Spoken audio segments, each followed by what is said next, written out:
now Dick Powell as Richard Diamond, private detective.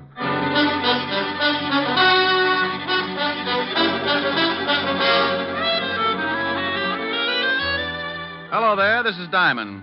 You know, this business I'm in can get pretty silly sometimes. I can go along for a whole month and get by on nothing but meals at the automat and a dozen laughs a day. The funny ones usually pay just as well as the tough ones, but eventually somebody starts something that's about as funny as an open grave. So then I put on a long face and start carrying my .38. I don't worry about those times because I don't think about them.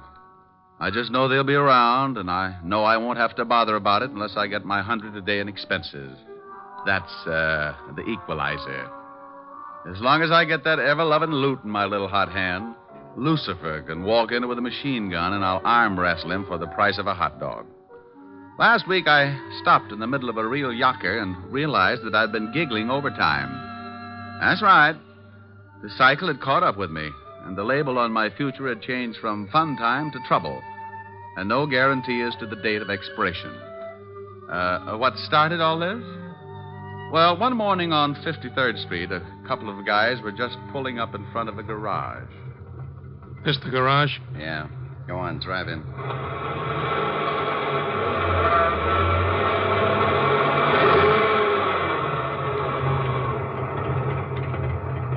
Here comes a guy. Yeah, this is big luck for us. The guy coming is the guy I want. I don't want he should see me yet, so you keep talking to him, and I'll get out this side. Tell him to look at the motor or something. Something I can do for you, mister? Yeah. Take a look at the motor. It's been missing. Sounds all right. It don't drive like it sounds, so take a look at it. Okay, sure.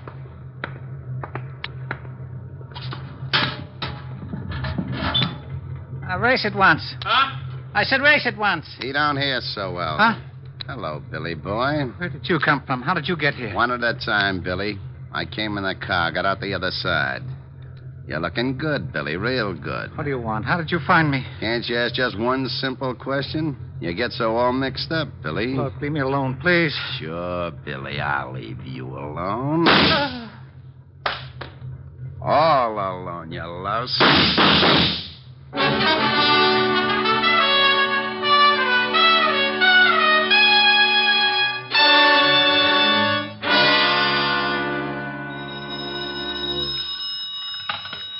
Diamond Detective Agency, our 30-day test revealed that not one single case of throat irritation was due to strangling. Oh, Rick, you're awful. Oh, how can you say that? I'm lovely, I'm engaged, now you steal wool. Oh, you idiot. Ah, you peaked. Hello, honey.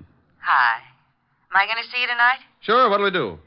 You get here about 8, I'll think of something. Oh, let's stay in. I've got that awful broke feeling again. Oh, is business bad, Rick? Well, it's pretty bad, but it gives me a chance to get some exercise. Exercise? Yeah, I found a Japanese beetle in the desk the other day, been giving me judo lessons. I'll just pretend I didn't hear that. Don't knock it. Vaudeville's on the way back. Leave it alone. Let it live. Helen. I'll see you about 8. Wait a minute, honey. I think I forgot to shut something off. People are running in. Clients? I'll find out. Oh, would one of you gentlemen mind dropping a few $100 bills on the floor? Well? I'll call you right back. I don't think they're spendthrifts. All right, Rick. Bye. Bye, honey. Well, now, lads, what can I do for you? Your name Diamond? Yeah? Would you mind closing the door? I've got a beetle that'll break my arm if he catches cold.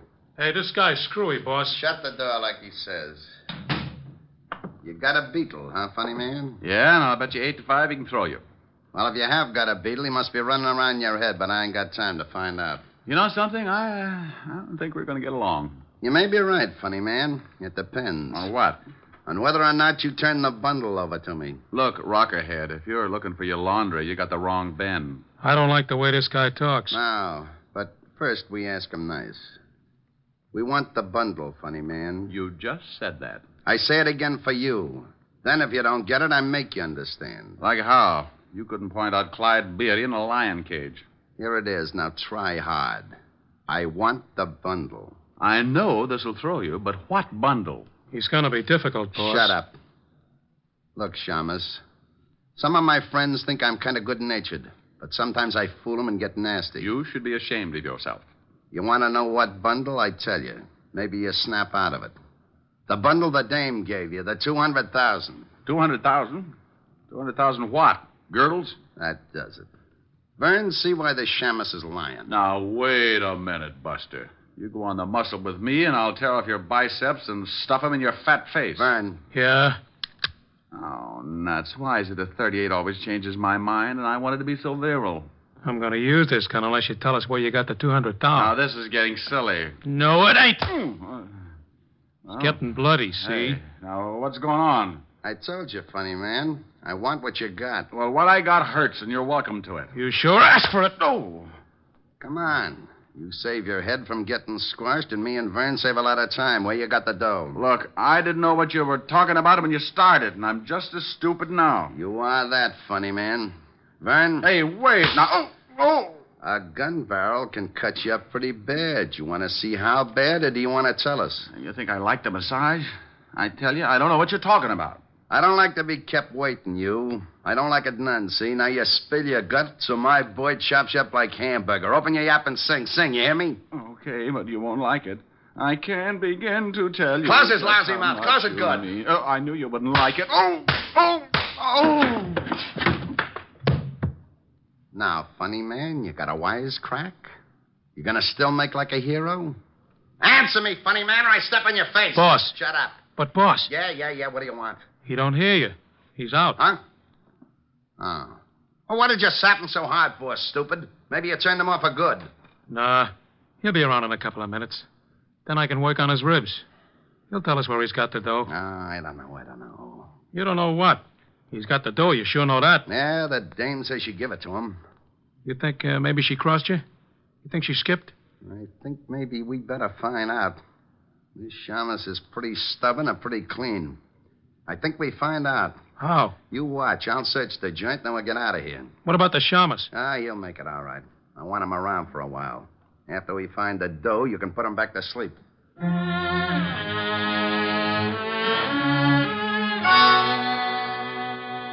Mr. Diamond. Mr. Diamond. Hmm? Mr. Diamond, wake up. Oh, it's all right, honey. I'm not coming in. Mr. Diamond, wake up. Mm-hmm. Oh. What a nice sweater. How do you feel? Well, a quick comparison might be a garter snake and a log jam. Well, you don't look very comfortable. Why don't you sit up? Afraid my eyes might fall out. Oh. Better? Yeah. Know any shaggy dog stories? I could use a laugh. How did you get like this? It wasn't easy. How long have I been here? I just came in. I was going to call the police when you started mumbling. Mumbling? Yes, you said something like, "Oh, it's not so late, honey. And can I come in for a drink?" You must have been dreaming. I'm glad I woke up. She probably didn't have a drink in the house anyway. Pardon me, honey, but I gotta run some water over my bumps. You don't look so bad, considering. Oh, considering what? Do people get run over by trucks every day? When you start feeling better, I'd like to talk business. Oh, well, with business, I straighten right up. What's on your mind? Oh, that sweater. I want you to guard something for me. Why? You're the type that goes bear hunting with a switch. Is that supposed to be nasty? Well, take a guess.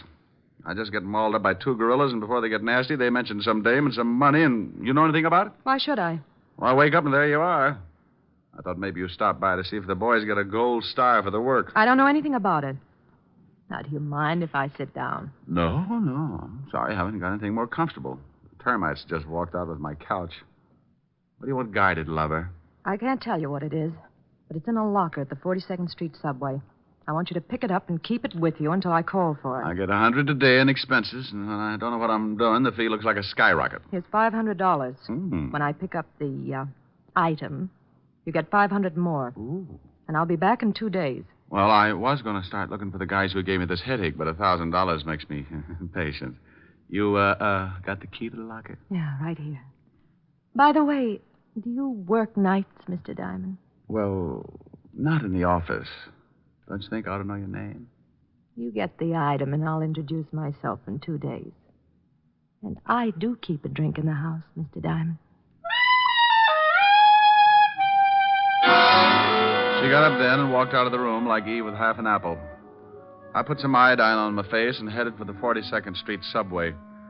All the way down, I kept thinking about those two mugs who'd worked me over, and for the life of me, I couldn't guess why. I didn't know it then, but if I could have guessed, it probably would be for the life of me. I reached the subway and went down. I found the locker, opened it, reached in, and pulled out a small black leather bag with a lock on it. Out of curiosity, I tested the weight and finally decided I must be guarding a sack full of spider webs. I tucked it under my arm and turned to go. But sometimes things don't always work out the way you plan them. Okay, Shamus. Let's have the bag. Oh, when am I ever going to make Eagle Scout? I should have smelled something. Hello, Vern. I'm in a hurry. If you wisecrack, you get dead. Give me the bag. Where's your friend? Out collecting heads? I guess I gotta kill you. I guess again. Here's the bag. Okay. I should make a hole in you just because you ain't honest. You had the dough all the time. You mean in that bag? Oh, now don't tell me it ain't in it. Well, if it is, Buster, it's all in one bill. Feel the weight. Hey, it is too light. Why, you lousy, no-good gumshoe. This time I don't play around. Frank wants that dough, and you're going to show me where it is. Oh, I wish you'd get yourself a 22. Those big guns make dents in my back. I'm going to count 3, and you're going to tell me where the dough is, or I'll kill you all over the place. You could make it 100, could you? It's so much fun when you pass 50. Be funny. You're only killing one guy. 1. This never happened when I went on next to closing. 2. Oh, now, wait a minute. Look. You look. It's your last chance. Drop it, Vern. You're boxed up. Hey, who's that? The Marines. Why, you dirty... Rick, are you all right? Oh, Walt, I know you're bashful about these things, but you're going to be kissed. Oh, now stop that. Otis, have your boys keep the crowd back. All right. Keep back. Come on. What about the gunner? You shot him good, Lieutenant. Well, I'm glad you noticed, you mallet head.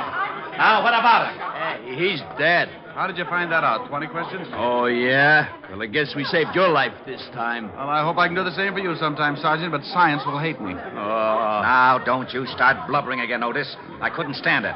Go get the wagon like a good boy. Okay, Lieutenant. Now, what's this all about, Rick? Believe me, Walt, I don't know. How did you get here? We got a call from a dame about 10 minutes ago. Said you were coming down here and some guy was going to kill you. Well. Now, don't you well me. I want to know what this is all about. Let's get on to headquarters, and I'll tell you just what I know. Well, are you coming? You mean you're going to cooperate? Well, certainly. Oh, Otis. What's the matter, Walt? I feel a little faint. Would you mind helping me up the stairs? I think I've been working too hard. Walt and I left the subway and headed for the 5th Precinct Police Station. On the way over, I told him about the girl and about the 2 hoods who'd worked me over in my office. When we reached the station, he shoved the rogues gallery at me, and I started going through the miles of photographs. Well, the guy we shot in the subway was one Vern Geronda, small-time torpedo, but we can't find out anything else. Can't you find the other one in any of those pictures? Well, I've looked through them all. All I know is his name is Frank. Maybe he hasn't got a record. Here, try this stack. Dates back to the year 1. Well, you can bet on one thing, Walt. The girl who called you was the girl who was in my office. She was the only one who knew I was going down to the locker in the subway. But how did she know this Vern Geronda was going after you? Well, she must have known he was going to tail me and that he was after something. Something that could have been in that black bag. It was a plant because she knew it was empty. I think she'd planned that when this Vern caught me with an empty bag, he'd get rough enough to shoot, and if you were there, you'd have to stop him. You mean she wanted him dead? Well, that's my guess. Dead or in jail, but out of the way. That 200,000's probably behind it. Walt? Did you find something? Yeah. This is the other guy who came into the office. Yeah? Let's see. Hey, what do you think you're doing? What's the matter with you? This is the man. You're crazy. Now, you listen to me. If you're trying to start one of those routines Oh, again... now, wait a minute. You asked me to pick out the hood that was in my office, and this is the boy. A little younger, maybe, but you know darn well I wouldn't make a mistake on identification. This is screwy. This is ridiculous. Where's my bicarbonate? Oh, what is wrong with you? Rick, that's Frank Purcell, and he's been dead for 2 years. What? Oh, wasn't he the guy who went over a 50-foot cliff with his whole gang? That's right. The car burned. The only guy they didn't find in the wreck was Billy Crump. He disappeared completely. Well, Dislin got out of it, too, and stayed around long enough to pay me a visit this morning. And his first name was Frank. Oh, it's impossible. The boys chased them right after the holdup and shot out one of their tires. Watched the car go over and saw it turn. Didn't they knock over the payroll at the Martin shipyard? Sure, got away with 200... $200,000. Lieutenant. Huh? Oh, yeah. What is it? I'm that killing down at the garage. That guy was just identified as being wanted for armed robbery. Killing? Yeah, pretty bad. Somebody shot up a guy that worked in the place. Well, who was it? Her name was Crump. What? Yeah, Billy Crump. Stuck up some shipyard about 2 years back. Oh, shut up. Oh, I was only telling you. Okay. What else on it? He has a wife, lives at 64th Street, apartment 205. That's all. Well, don't just stand there, you applehead. Go get the car. Oh, yeah, Lieutenant. Come on, Rick. I'm waiting. All right. I apologize. Oh, you really don't have to, Walt. I was as confused as you were. Was. But you're not now? No, I don't think so, Walt. But let's get over to see Mrs. Crump. She can do a lot of straightening out.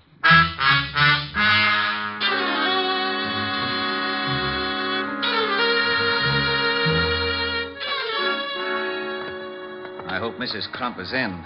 Oh, I forgot to tell you, Lieutenant. She calls herself Stewart, Mrs. Edna Stewart. What? Yeah. Her husband used her alias instead of Crump. Oh, well, that's all right, Sergeant. Maybe when you start pounding a beat again, you'll think of those little things. 205, wasn't it, Walt?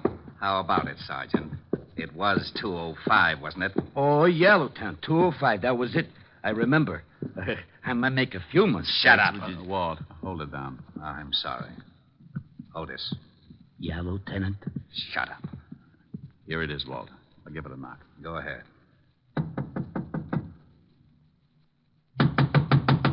Looks like no score. Try the door.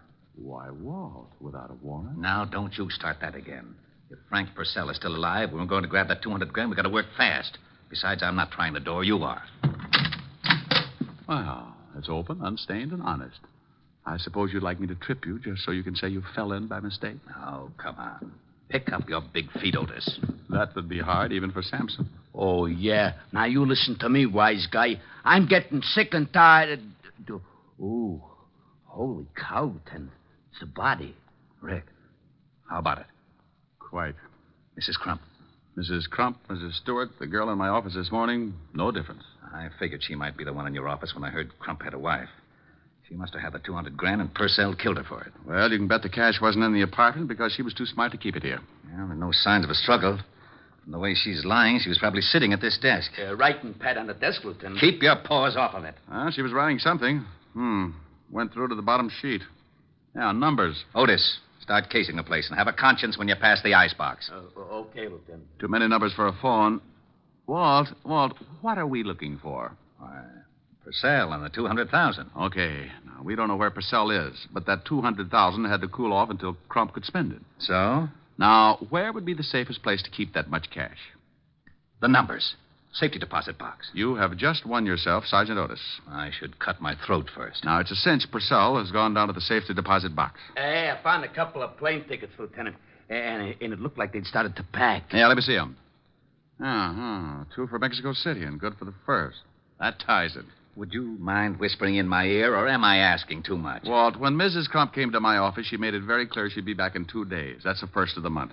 I don't know how long she'd been there before I woke up, but she was interested in my office, and she was coming back in 2 days. Now, if she wanted to hide something, the best place would be somewhere that had already been searched. Otis, you think you could dig up a safety deposit box under the name of Crump or Stewart? Here's the number. I can try. Stout fellow. Now, Walt, if Frank Purcell did kill the girl and then headed for the deposit box, I don't think he found much. And the only other person that Mrs. Crump contacted and that he suspects is yours truly. Uh-huh. And he'll tail you, or worse. I hope so. But I want 10 minutes alone in my office before he catches up. Now, Otis, get going and call me at my place. Right.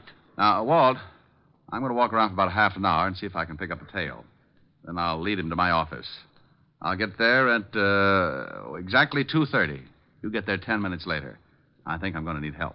I still wish I knew what you were up to. Now, as soon as Otis finds that deposit box and tells me if Mrs. Crump was at the bank around 11 this morning, I'll tell you the whole thing. And if I'm lucky enough to stay alive, you'll have Frank Purcell to fill in the details. I left Walt and started walking.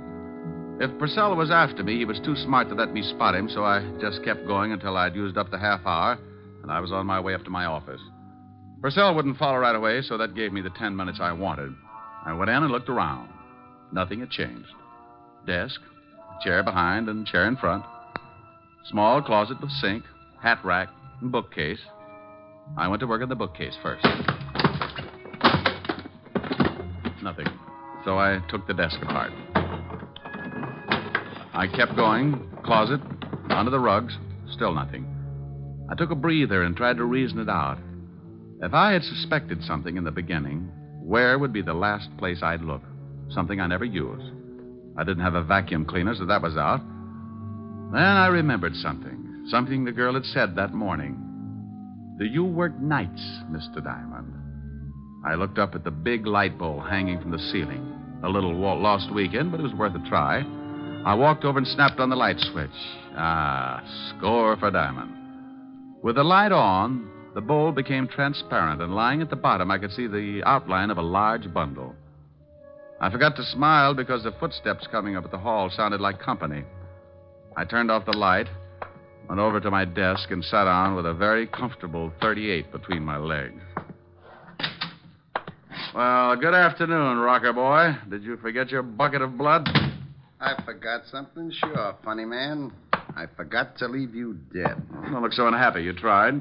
I've been getting a big run around all day, so I brought me something to slow things down. You want to see it, or do I keep it in my pocket? Well, if it's a mouse, I'll scream. In this pocket, I got 6 ways to kill a louse. If you ain't seen a louse, just grab a mirror. Oh, by George. That was a good one. What's the matter? Was the deposit box empty?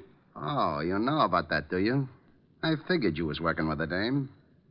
Well, you got a silent partner now. You're right.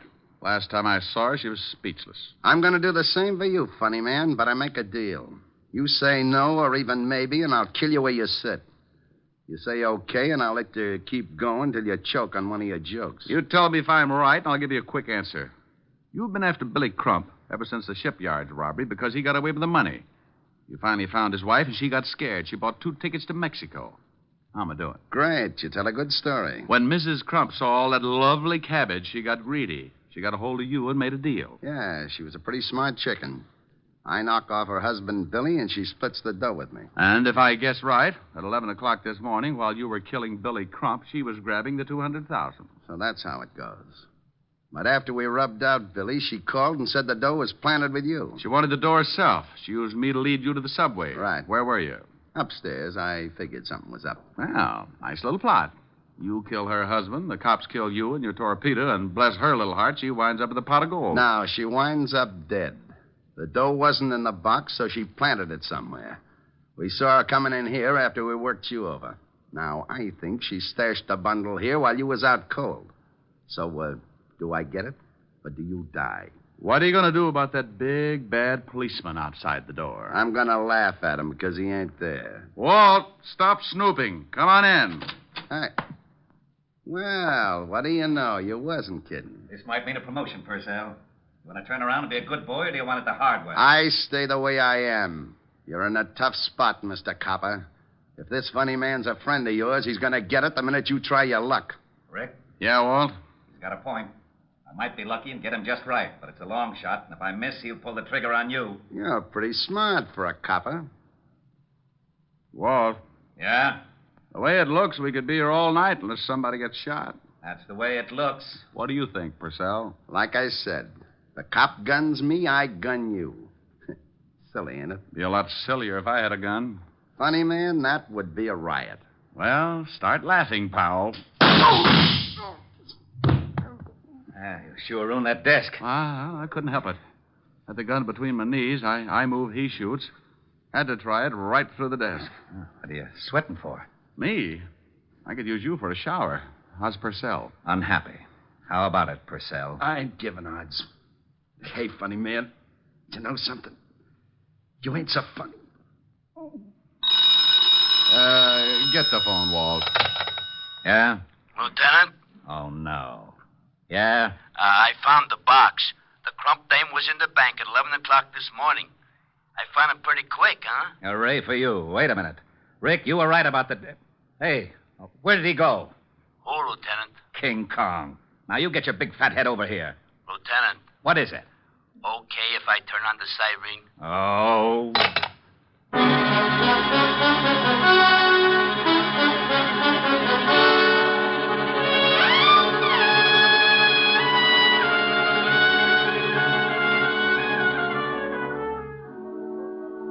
Here's the iodine and bandages, Miss Helen. Oh, thank you, Francis. Stop squirming, Rick. Oh, honey, I know what's coming when I leave here. I'm going to look like an advertisement for a snappy funeral. You baby. It's just a little iodine and bandages. Oh, get her. You use enough iodine to stain an elephant, and so much bandage you could roll up a herd of mummies. All right, then get infected. I am infected. Rick, stop Come that. here now. Come here. I've had a tough day. I've been beat up, shot at, and been insulted by Sergeant Otis. I need some relaxation. I want to play. Should I leave, miss? You stay right where you are. I think there's a wolf loose. Francis, Yes, Mr. Diamond. have you studied your lessons on how to be a private detective? Oh, yes, sir. I'm up to Chapter 8. But have you read Chapter 8 yet? Well, no, sir. Oh, that's too bad. I was going to give you some first-hand advice on that chapter tonight. Oh, I'll go read it right away, sir. May I, Miss Helen? Go ahead, Francis. I can't win. Oh, this will be jolly. Now, come here, you. But, Rick, stop it. Get away from that piano. No. You are my sunshine, my only sunshine. You make me happy. Come on. Well, you know what they say about music soothing a savage beast. If you don't like it, you sing something. Oh, what for? You don't even look a little wild. Sing something. I'll get as wild as you want. Oh, now there's a statement. Go on. All right. Little girl, you're the one girl for me. Little girl, you're as sweet as can be. Just a glance at you meant love from the start. And oh, what a thrill came into my heart. Little girl, with your cute little ways, I am yours for the rest of my days. And this great big world will be divine. Little girl, when you're mine, oh, mine. Okay, honey, now get wild. All right. Come here. A little wilder. Yeah. There you go. Mr. Diamond, I'd like to ask your opinion. It says in Chapter 8 that homicide... Oh. Well, look at that. And I'm not blushing. Oh, I must be getting used to it.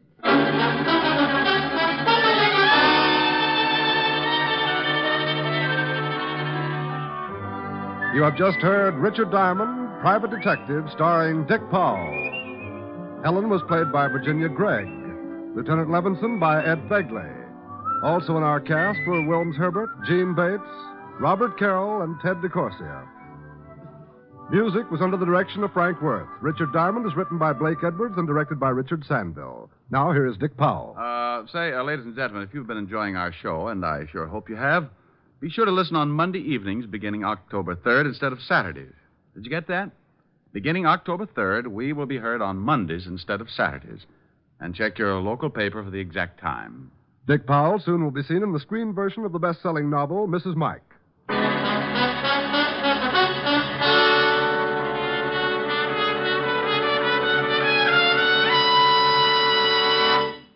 The Judy Canova Show returns to most of these NBC stations next Saturday in this time period. Richard Diamond, Private Detective, moves to Monday evenings beginning October 3rd. Next week, tune in at this same time for the Judy Canova Show and hear Richard Diamond, Private Detective, Monday nights beginning October 3rd. Your tune for the stars on NBC.